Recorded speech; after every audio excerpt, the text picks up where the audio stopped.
Welcome to the Hunchcast, where we discuss all things the Hunchback of Notre Dame. I'm Patrick. And I'm Leslie, and today we're discussing the Lon Chaney biopic Man of a Thousand Faces, released in 1957, directed by Joseph Pevney, and starring James Cagney, Dorothy Malone, and Jane Greer. Pat, last I checked, this is a Hunchback of Notre Dame podcast. Why in God's name are we talking about the Lon Chaney biopic? Well, it's because this movie features a lot of scenes that depict the making of Universal Pictures' The Hunchback of Notre Dame, which we reviewed in our previous episode. Yes, this is Lon Chaney May here at the Hunchcast, folks. Lon Chaney? We'll workshop it. Movies about the lives of celebrities are nothing new. Well, that's my question for today's Minute of History, Patrick. Why was this particular biopic made in the mid-1950s? I mean, Lon Chaney passed away in 1930. What was it about his story and his portrayal of Quasimodo, perhaps one of his most famous characters, that demanded to be retold 27 years after his death? Corporate nostalgia. Cute. During this time, the mid-1950s, there was an increased interest and nostalgia for the era of silent film. Remember, there was no home video back then. There was no Netflix, there were no DVDs, there was barely television, and TV stations in the 1950s were not going to show silent movies unless it was a cartoon or a very desperate occasion, right? People wanted things that were new or at the very least had sound. But yet there were still so many moviegoers that remembered silent movies. The Jazz Singer, the first movie with a synchronized soundtrack, only came out 30 years before Man of a Thousand Faces. And there were a few manifestations of this nostalgia throughout the 1950s.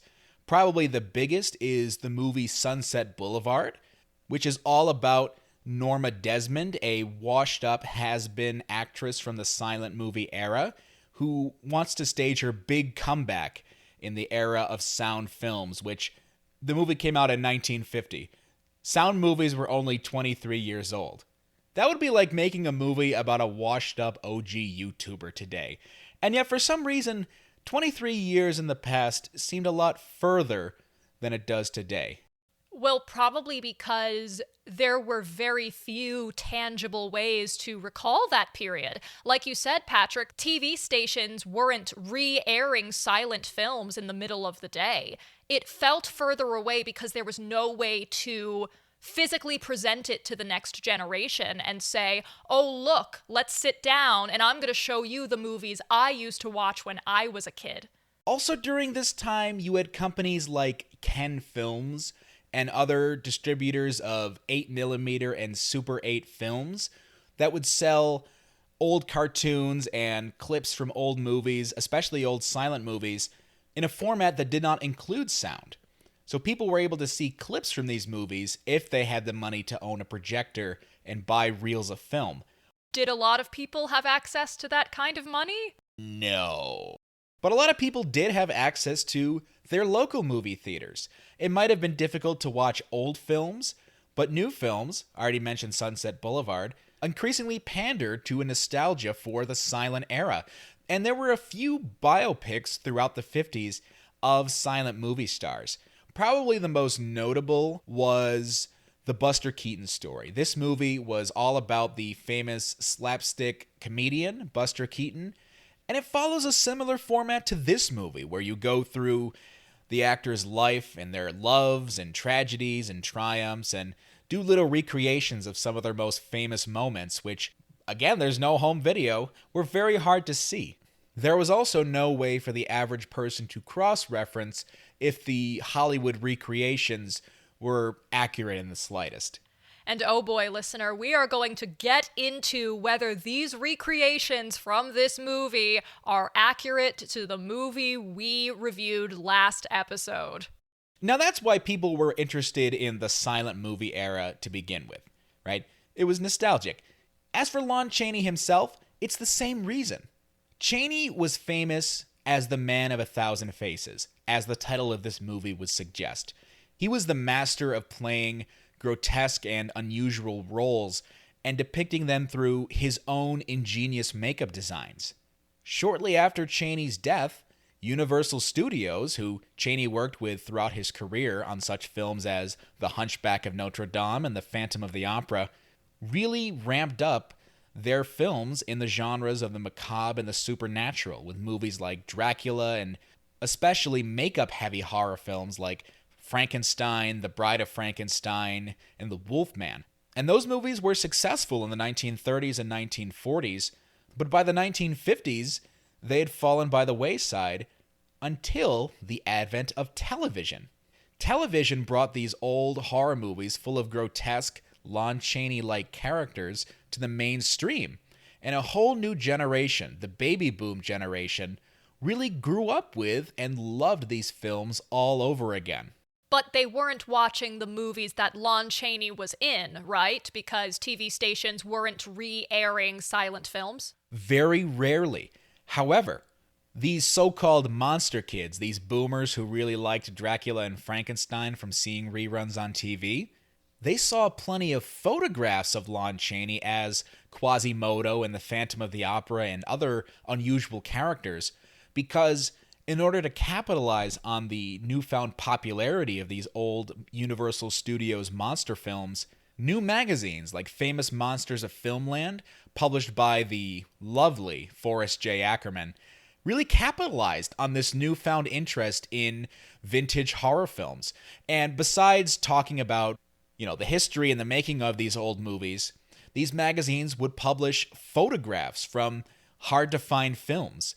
Ackerman and other magazine publishers would reprint photos of Lon Chaney, and they built him up in these magazines as a sort of mythic figure. You kids might not know about Lon Chaney, but let me tell you, for the older generation, he was the real deal when it came to monster stuff. So these magazines were full of trivia, they were full of humor, they were full of history and plenty of myths, but they were also a huge source of interest and enthusiasm for Chaney. So you've got your silent film nostalgia going on, and you've got a hunger amongst young audiences to know more about Lon Chaney and these films that are so hard to see in the 1950s.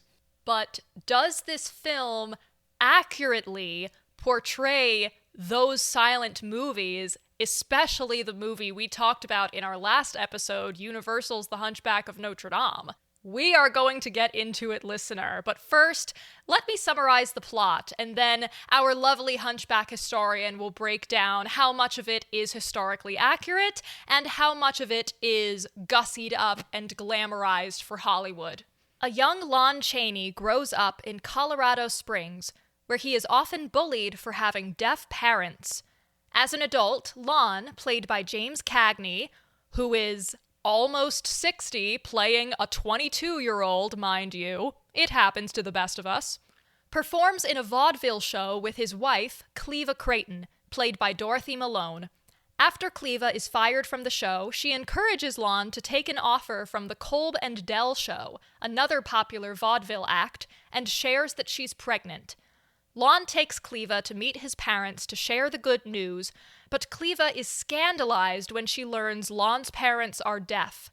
Afraid her unborn child will also be deaf, she expresses interest in getting an abortion, telling Lon, "I don't want to be mother to a dumb thing."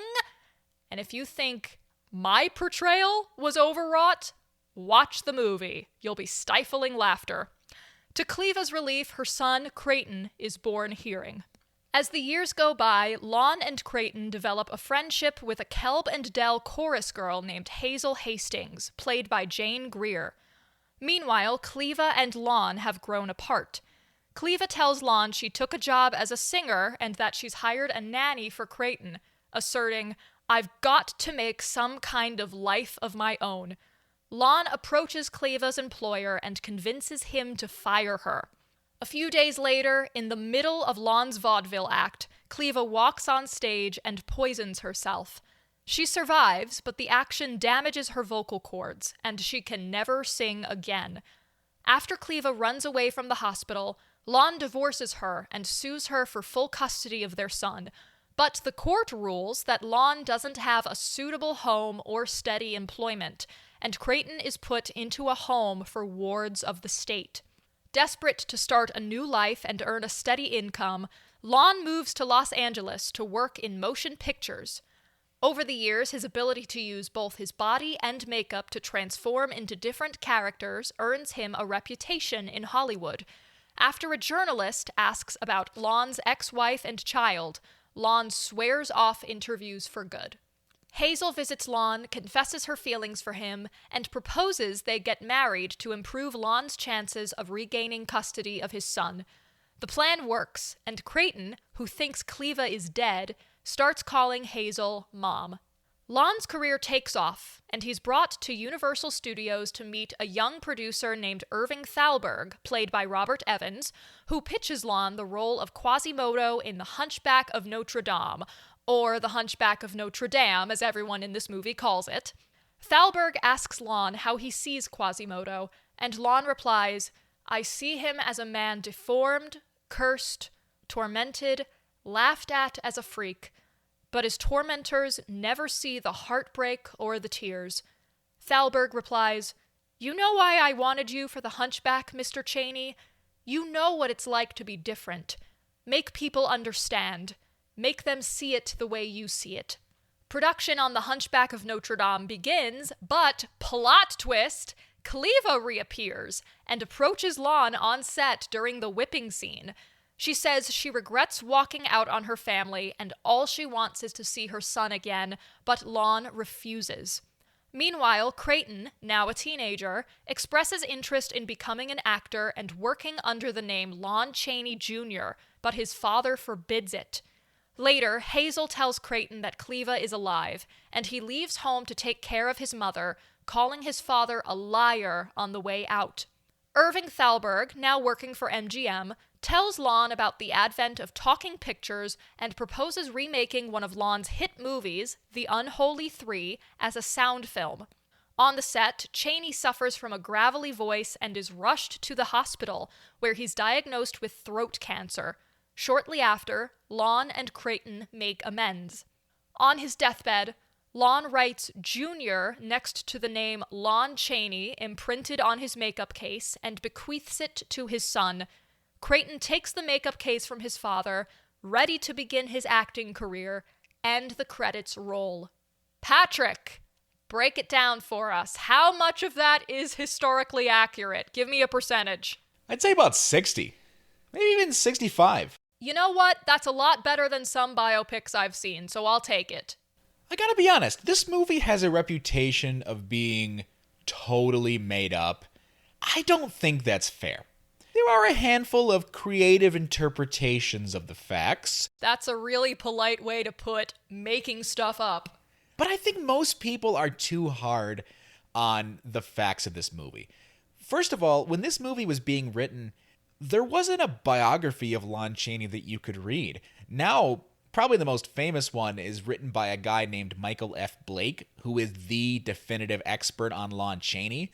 He wrote, I think, 2 biographies of Chaney in the early 90s that still hold up really well.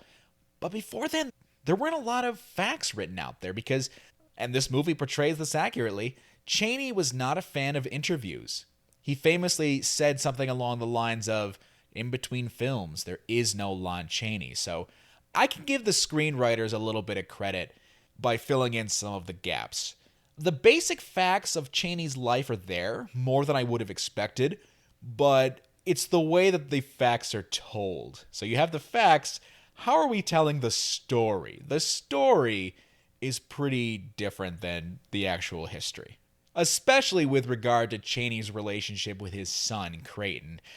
Spoiler alert, Lon would have never dreamed of calling his son Lon Chaney Jr. and making him his official successor. Well, now I want to hear you elaborate on that. What was their relationship really like? By the time Chaney died of throat cancer... Which, by the way, the fact that Lon Chaney died of throat cancer right after making his one and only sound film is historically accurate. That is way too coincidental to make up. Less historically accurate is the fact that he died in bed surrounded by family. He died in the hospital.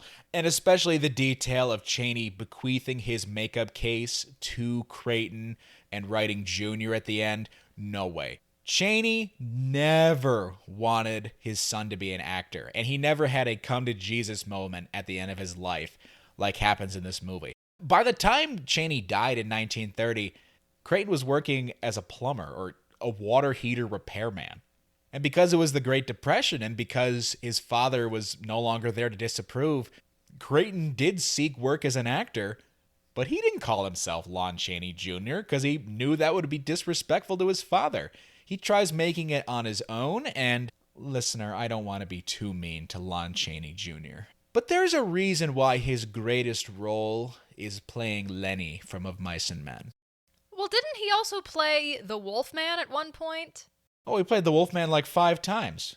But anyway, Creighton tries to become an actor in the early days of the Great Depression. He's not a great actor, and eventually some sleazy Hollywood producers are saying, listen, kid, you're no good.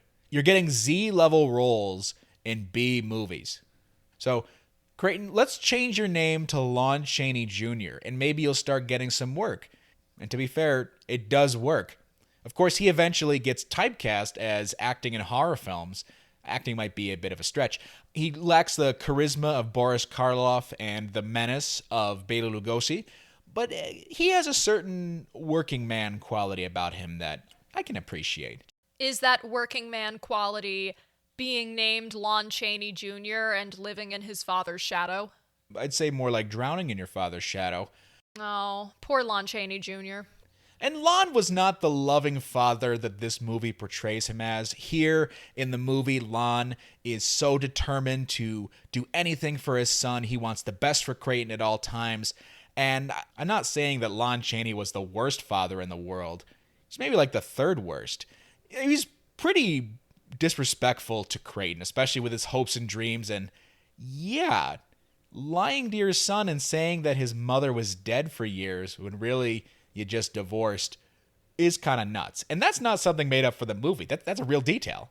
Another real detail is that while there isn't much known about Lon Chaney's first marriage to Cleva Creighton, the detail that she walked out on stage in the middle of one of his performances and poisoned herself, that's historically accurate. Yikes. A detail this movie doesn't portray is that when Lon Chaney and Cleva got married, he was 22 and she was 16. And she had the baby, Creighton, when she was 17. But you know what's surprisingly accurate and touching, at least in my opinion? The portrayal of deaf people in this movie. This movie is full of sign language. I'd say about like 20% of the movie is just in American Sign Language with no subtitles. And the technology obviously existed at the time. I feel like if this movie came out today, when characters are talking to each other in sign language, there would be a huge impulse from a producer. Put subtitles on so we can know what's going on. But no, when characters are talking in sign language, like when James Cagney as Lon Chaney is praying, or he's talking to his mother and father who are deaf, or talking to his son and teaching him sign language, there's no subtitles, but you can still figure out what's going on with their performances. It's a surprisingly sensitive portrayal of disability for a movie from the 1950s. Yeah, I think it's worth mentioning that this film was released just over 10 years after, in Europe, disabled people are being herded into concentration camps. You know, the Holocaust was not too far away from the release of this film, so for this film to take such a sensitive approach to disability, except with Cleva Creighton's thoughts on disabled people, and we'll unpack that, is really profound and very, very touching. And I like that there are no subtitles for the sign language scenes. I think, number one, it reinforces to those of us who are watching who don't know sign language, oh, this is what deaf people feel like when hearing people are talking. They can't understand what the heck is going on either unless they can read lips. And number two, like you said, Patrick, the actors are so good at using their faces and relying on the tone of the scene that you as the audience member get a pretty good idea of what is being communicated without words. And that was Lon Chaney's strength, his ability to communicate information without words. And that was why he made such a compelling Quasimodo in Universal's adaptation. Less nuanced is the portrayal of ableism. The filmmakers got the hard part right. They were able to portray the culture of deaf people very accurately and sensitively.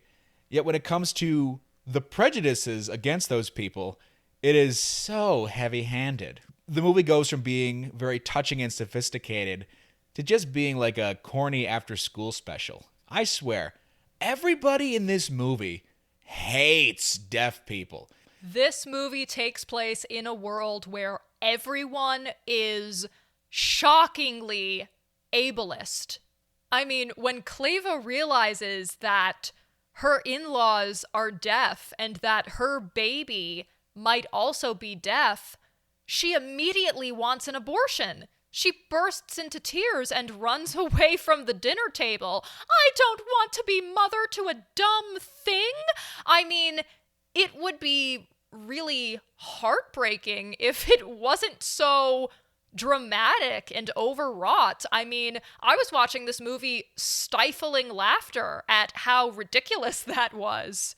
And the score, which is normally, very sensitive and symphonic, goes so over the top during these scenes. You would think that you were watching a battle scene in All Quiet on the Western Front. But no, it's just a scene of somebody saying, "I hate deaf people. They are not my equals," and walking across the room. And it's not just Cleva, Chaney's first wife, who's like this. There's a scene where Chaney is showing his press book to a theater manager trying to get a job. And the manager guy is really impressed. Like, "Wow, you're really good at pantomime. How do you do that?" And Chaney's like, "Oh, I learned it from my parents." "Ooh, they ain't show business?" "No, deaf." And the manager guy just freezes and he squints up his face and he says, "Mutes." But then there's like a cute line that is kind of clever. "Well, don't let it bother you. It doesn't bother them." And Chaney's parents seem so happy. They seem like they have such a nice family relationship, which I hope is true. There's not a ton about Chaney's family life, but he did seem like he had a pretty decent upbringing, as all things are considered. Yeah, their home is so pretty. It's on such an idyllic little snow-covered road. I mean, during the scene where Chaney takes his wife home for Christmas for the first time, their Uber home is a horse-drawn sleigh. This movie captures such a charming period of American history. It's simultaneously very nuanced and just completely goofy with its portrayal of deafness and disability. Speaking of goofy portrayals, James Cagney's performance was very widely praised both by audience members and critics when this movie was released. But when I look at him in this movie, I don't see Lon Chaney. I see James Cagney. He was almost 60 when this movie was released, and here he is playing a tap-dancing 22-year-old. He doesn't look like Chaney at all. Chaney is very slim and tall. He's got very high cheekbones and sunken back eyes and flat, blunt eyebrows. James Cagney looks nothing like that. He's a competent actor. He gives a good performance. He clearly knows what he's doing. I mean, Orson Welles in a BBC interview called James Cagney perhaps the greatest actor who ever stepped in front of a camera. I don't see that in this movie. When he says, "My name is Lon Chaney," I don't believe him, which is a shame because he's clearly a very competent actor. I mean, at this point, he had an Academy Award. James Cagney is best known for playing gangsters and tough guys. Stick 'em up, see? No, that's Edward G. Robinson. Cagney's more stereotyped as saying, "You dirty rat." Although apparently he never said that in any of those old gangster movies. Mandela effect. Literally. But he's like a tough guy, little guy gangster. He's kind of short and stubby. And aside from being a gangster, he's in musicals, like Yankee Doodle Dandy. Well, he grew up on the vaudeville circuit. So I can see that connection to Chaney. Maybe that's why he was cast in this role. But again, I just don't buy him as Lon Chaney. I especially don't buy him in what is supposed to be a recreation of Lon Chaney's makeup looks. I mean, let's talk about the Quasimodo makeup look recreation in this movie. There are a couple scenes in this film of James Cagney as Lon Chaney wearing what is supposed to be Lon Chaney's Quasimodo makeup from Universal's Hunchback, the film we talked about in our previous episode. It looks nothing like Chaney's makeup. Frankly, it looks a lot worse than Chaney's makeup. And Chaney did his makeup job by himself with incredibly primitive techniques. I mean, rubber wasn't widely available in the 1920s, so he didn't really use it. This movie relies pretty heavily on a rubber mask. It just looks like a halfway decent Halloween costume. They look terrible. Especially the Phantom of the Opera. I mean, my gosh, that's just repulsive. And not in a good way. Now, granted, there's only so much you can do to make James Cagney look like Lon Chaney. They have very different facial structures. I'm not going to hold back when it comes to my criticism of the makeup of this movie. Not just because it's important to the story, but because the people who did the makeup were very talented. This movie had a budget. Right? This was made by Universal. This movie's made in widescreen and has a bunch of movie stars in it. It's not like this was a budget production. They had the money. And they had the talent. The Westmore family, which is probably the most famous family of makeup artists in all of Hollywood history, worked on this movie. I think it was Bud Westmore who did the makeup here. And didn't another member of the Westmore family, Perce Westmore, didn't he do the makeup job on Charles Laughton's Quasimodo in the 1939 Hunchback for RKO? Yeah, he did, and we'll get to that one soon.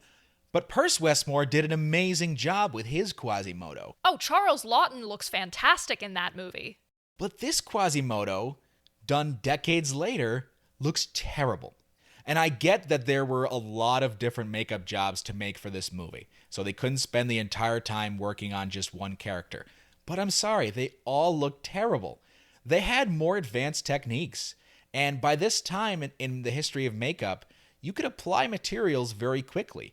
Thanks to innovations in rubber and plastic production, you could have specific parts molded rather than having to build them up organically every day, as Chaney did with his wart and some of his details on his cheekbones. Yeah, as we mentioned in our previous episode, listener, Chaney was working at a time when the idea of a movie studio hiring a designated makeup artist or crew of makeup artists was unheard of. It hadn't happened yet. Actors were expected to supply and do their own makeup. And it's just a testament to Lon Chaney's talent that his original makeups that he did by hand with primitive techniques in the 1920s looked so much better than the recreations done by an entire team with cutting-edge techniques 30 years later. This Quasimodo looks like a caveman. He is so goofy, and in the scenes where they're recreating the whipping scene, the body makeup is even worse than the face. It's awful. The hair is applied everywhere with really no rhyme or reason. His hump is just not prominent on his body at all.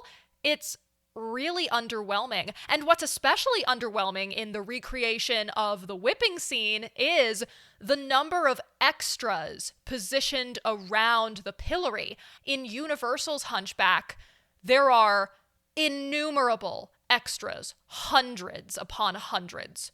In the recreation of the whipping scene in Man of a Thousand Faces, that hundreds strong crowd has been culled down to a couple dozen. I mean, what happened to Paris? Did the frickin' plague whip through there? Come on, guys. You couldn't get a couple dozen more extras? Notre Dame itself looks pretty rough, too. This movie was made by Universal. The sets for the 1923 Hunchback were still standing for the most part. I think up until the 60s, like 1967. So Universal absolutely could have used the same sets for the recreation of the whipping scene. I don't know why they didn't. That's a huge missed opportunity there. It just ends up looking like the great value version of Universal's Hunchback, which I guess is okay because this movie focuses a lot more heavily on Lon Chaney's personal life, which I guess was appealing because so much of his personal life was a mystery. He and his family kept to themselves mostly. The recreation scenes of The Phantom of the Opera and Hunchback are really used as set dressing for Lon Chaney's personal drama, such as, during the whipping scene, Lon's estranged ex-wife, Cleva, pulls up and says, "I want to see my baby, please." And he goes, "No, I hate you because you hate deaf people." My God, I'm sorry, I gotta keep hating on the makeup. Please hate on it. We could spend the rest of our lives hating on these makeup jobs and it wouldn't be enough. Poor James Cagney can hardly get a performance through all of the rubber that's glued to his face, which is a shame because Lon Chaney was so expressive in that original movie. It reminds me of the expressions on the faces of the lions in Disney's original animated The Lion King versus the non-expressions on the emotionless faces of the CGI lions in Disney's quote-unquote live action The Lion King. Just a beautiful canvas of emotion versus absolutely nothing. Just totally stiff, like they're frozen in ice. That's what I see when I compare the Quasimodo makeup in this film to the Quasimodo makeup in Universal's film. But hey, the Quasimodo recreation is a masterpiece compared to the Phantom of the Opera, which is probably Chaney's best makeup job and best movie that he was in. It is unbelievable in the original. And here, poor James Cagney looks terrible. He looks like the bottom of a sneaker. And the set is even worse. It takes place in some random hallway when the movie was filmed, again at Universal, in sound stages that were still in use in the 1950s, a recreation of which appears in the opening scene. I know. I want to talk about the scene where young Irving Thalberg pitches the role of Quasimodo to James Cagney as Lon Chaney. Listener, if you listened to our previous episode about Universal's Hunchback, you already know that this is not historically accurate. Lon Chaney was the one who pitched the movie to Universal after trying and failing to get it made himself as an independent venture. Listener, you also know that the part about Irving Thalberg being very sickly as a child and spending a lot of time cooped up in bed reading and coming across The Hunchback of Notre Dame and falling in love with it, that is historically accurate. So we've got a mishmash of facts and, let's say, creative licenses at play here. I think the funniest part about this scene, or at least the part that made me laugh out loud, was when Irving Thalberg tells Lon Chaney, "Oh, did you receive the book?" As in, did you receive Victor Hugo's The Hunchback of Notre Dame? And Lon Chaney replies, "Yes, I did. I couldn't put it down. I read it in one sitting." Listener, The Hunchback of Notre Dame is 450 pages long. 450 dense pages. Is Chaney saying that he didn't get up from his chair even to use the bathroom for 10 hours straight? Because I think that's what he's implying here. Sorry, The Hunchback of Notre Dame, because that's what everyone in this movie calls it for some reason. Notre-Dame de Paris is not an airport novel. No, absolutely not. You could read it on a red-eye from New York to Sydney, Australia, but you can't read it on a 3-hour flight to Las Vegas. Absolutely not. I read it in one sitting, couldn't put it down. What are you talking about, brother? I understand I couldn't put it down, I get it, but this is not the kind of book you can read in one sitting. This is not The Hunger Games. This is not Divergent. I don't think it's a book you should read in one sitting. I totally agree with that. Don't read it in one sitting. Read it over at least a couple days. Take a while to digest it and to reflect on it as you go. That's the reason why we spent 5 episodes covering Hugo's novel rather than pushing everything into a single episode. It's the kind of novel that really takes its time.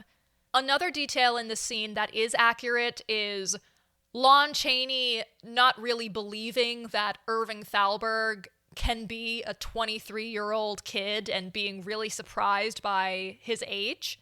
That was historically accurate. Irving Thalberg was extremely young to be a producer at even a B-level movie studio like Universal was at the time. But quick fun fact, Patrick, do you know how Robert Evans got cast as Irving Thalberg in this movie? What's the tale, my dear? Well, he was in the pool at the Beverly Hills Hotel, and coincidentally, Irving Thalberg's widow was lounging by the pool at the same time, and she saw Robert Evans coming out of the water, and she thought, that kid looks a lot like my late husband did when he was in his 20s. So she approached him, and the rest is history. He gets cast in this movie that kicks off his acting career. Eventually, he transitions from acting to producing and becomes head of production at Paramount, where he oversees the making of the Godfather movies. So Robert Evans was a pretty cool guy. You know who we haven't mentioned since your initial plot summary? Hazel, Chaney's second wife. I really wish she had more of a personality in this movie. You know, she's really around just to be everything that Cleva, Lon's first wife, is not. She is very close with Creighton. She fits right in the domestic sphere. She loves Lon. She wants to be a wife and a mother. She's very supportive. Other than that, she really doesn't have much to her. She sort of just serves as the Madonna to Cleva's whore, and that's it. And I don't think that's a horrible angle to have her be, but we don't really know who she is as a person. And the movie gets the basic facts of her relationship with Lon and Creighton right, where she's a showgirl and she was married to this guy who was kind of a jerk and a double amputee, and she wanted to settle down and have more of a normal life with a normal family. That's a great story. Why didn't we see that in this movie? You know, Cleva's narrative is that she feels trapped as a housewife and she wants to put herself out there and have a career. Why can't Hazel have a story that's juxtaposed against that? Why can't her story be, oh, I'm burnt out from performing, I want to settle down and have a more normal life? You know, she kind of just proposes this marriage to Lon as a way for him to get his child out of the state's custody. You really don't see her desire to settle down and have a more quiet life. She kind of just does it. But Hazel always feels like she's at a bit of a distance in this movie, and I wonder how much of that is just a product of the time. Now, I love old Hollywood movies, but this movie feels like a product of its time in a bad way. I understand that they're doing the bad wife and the good wife. I'm sure that's how Chaney thought. He got divorced after all. But Cleva is a woman who is framed as bad for wanting a career. She feels very isolated, living away from the big city and having to give up her career and work in secret. Whereas Hazel is framed as good because she doesn't want a career. She wants to be domestic. She wants to raise Creighton and not ask any questions. Even if you still keep the basic facts of the story as they're presented here, you could tell it in a much more emotionally interesting way, in my opinion. Yeah, I agree. Cleva coming home and telling Lon, hey, I got a part-time job as a singer. I hired a nanny for our son. I'm going to have a life of my own now. I feel very stifled and isolated in this house that you have bought for me in the middle of nowhere. I want to have a life of my own. I don't just want to be mom. That's seen as, at least by Lon, a horrible atrocity. And he's so insistent, no, you have to be home. Our son needs to be raised by his parents. And I understand what he's saying. You know, he doesn't want his kid to be raised by a person he's never met. And this is my 21st century sensibilities talking. The idea that Lon could quit his job and raise his son full-time while his wife works full-time never occurs to him. He's like, nope, either my wife raises him or he doesn't get raised right. Just the idea that, oh, if you care so much about the way your son is raised, why don't you become the stay-at-home parent? Never occurs to him. Now, the idea of a stay-at-home dad was completely unheard of in the 1910s, which is when this story would have taken place. I get that. But as a 21st century viewer, the irony is so apparent to me, especially because, again, when she had Creighton, Cleva was 17 years old. Show me a woman who wants the same thing at 23 that she wanted at 17, and I will shoot myself in the foot. You know, you're a different person in your early 20s, even than the person you were a couple years ago in your late teens. Cleva probably thought, okay, well, this husband and kids and domestic bliss thing that seemed really appealing to me when I was a teenager and a kid just doesn't appeal to me anymore. You know, I love my son, but I also want to be on stage and be a singer and have my life outside of the domestic sphere. And that was not okay with Lon, at least as the conflict is portrayed in this movie. Very little is known about Lon Chaney's first marriage. But I do think that the scene where Lon goes behind Cleva's back and has her fired, I don't think that's supposed to be a very positive scene. I don't think Lon is supposed to earn the audience's sympathy in that moment. Again, this movie shows him at the very end of his life asking for forgiveness from his friends and family. I think this might have been one of the events he was asking for forgiveness for. And details like that are why I'm a little bit more sympathetic to the historical accuracy of this movie than a lot of other critics are. Chaney isn't portrayed as a perfect saint in this movie.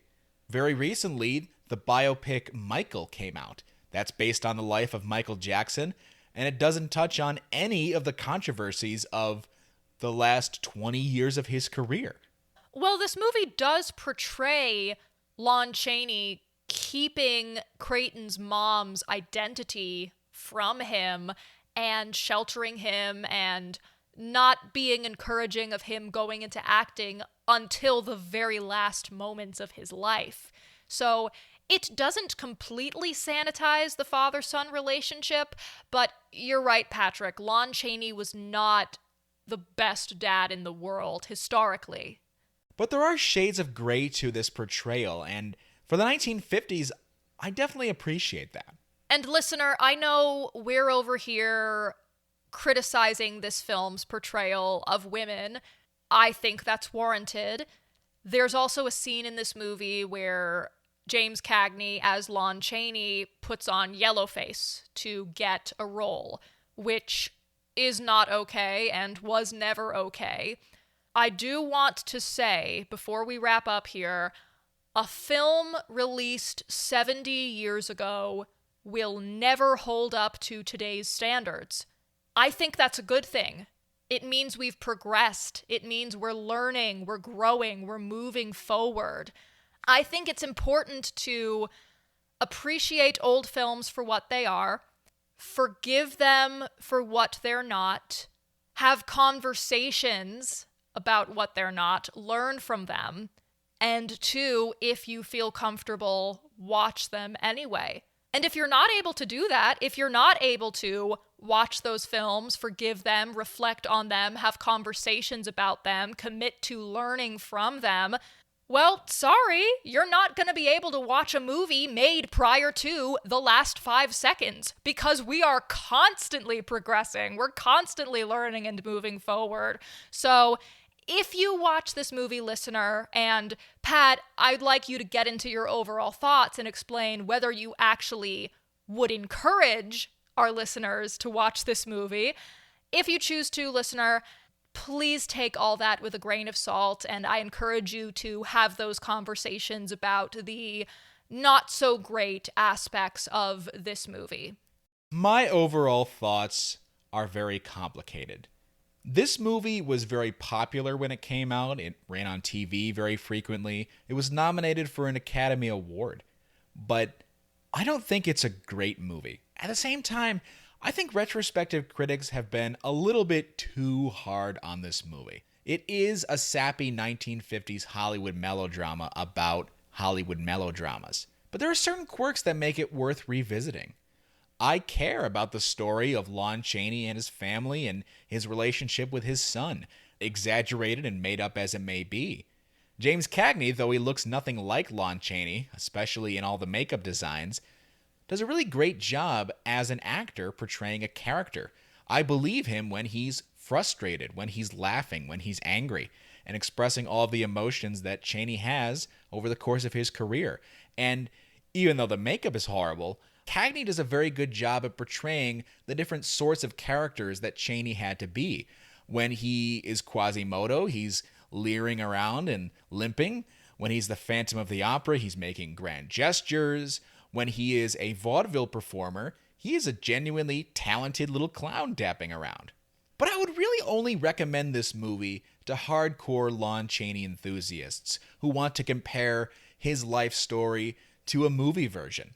If you're not a dork like me who wants to see footage of a guy pretending to be Lon Chaney as Quasimodo, you might not get too much out of this movie. But if you want to see the greatest hits of Lon Chaney's career, coupled with some very early and sensitive portrayals of American Sign Language on film, I'd give this movie a watch.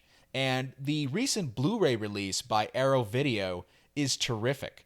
I would definitely recommend that and the commentary track that goes along with it. Now, where do you lie, Leslie? I am mixed on this film. I disagree with you, Patrick. I do believe James Cagney is a very good, very competent actor. He had already won an Academy Award for his performance in the film Yankee Doodle Dandy by the time he made this movie. But maybe it's because of how much older he was than Chaney when he made this movie. Maybe it's because of the fact that he looks nothing like Chaney, and because of that, all the makeup jobs look nothing like the original makeup jobs on him. I don't buy James Cagney as Lon Chaney. I don't buy him for a single second. When he says, "Hi, I'm Lon Chaney," I do not believe him. I think this movie is a very shiny, pretty, yet not completely cowardly portrayal of a very specific period of Hollywood history. But I think if you're a fan of Lon Chaney, or you have been inspired by our Lon Chaney May here at the Hunchcast and you want to learn more about him, I don't think this film is the first place I would point you. I would point you to Michael F. Blake's work as a biographer documenting and reflecting on Chaney's life, which, while he was alive, Chaney was very, very quiet about. And I'm especially disappointed by the recreation scenes of Universal's The Hunchback of Notre Dame. Hey, you're Universal Studios. The sets that you used to make this movie in the 1920s are probably just down the street. Why aren't you using those? It seems extremely obvious to me, but for some reason, I don't know, maybe they were in use by another production, or maybe Universal just didn't consider it. I don't know.